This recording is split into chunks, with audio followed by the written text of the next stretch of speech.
Sa iba pang balita, matapos ang pananalasa ng Bagyong Tino, matinding napuruhan ang lalawigan ng Cebu na kasalukuyan pa lamang bumabangon mula sa pinsala ng lindol noong September 30.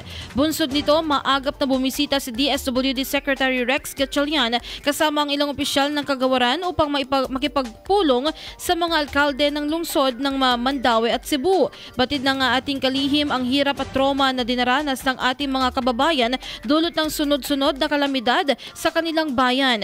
Kaya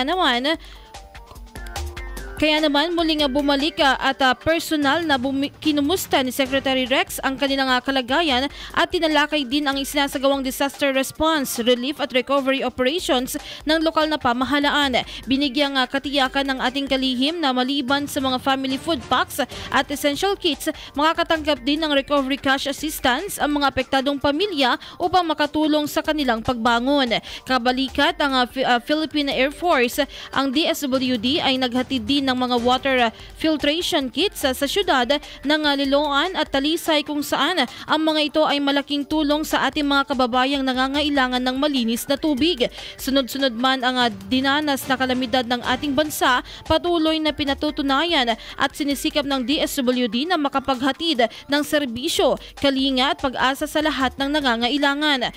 Bilang karagdagang impormasyon sa serbisyong publiko, kapakanan din ng bawat Pilipino ang prioridad ni Senator Win Gatchalian sa kanyang isinusulong na paglikha ng Build Back Better Fund sa national budget na susunod na taon. Layunin ng hakbang na ito na pabilisin ang pagbangon at rekonstruksyon ng mga komunidad ng matinding naapektuhan ng mga nakaraang kalamidad.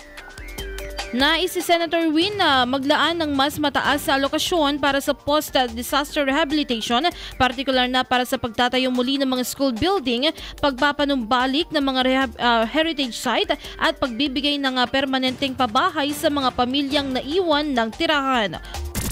IFM News.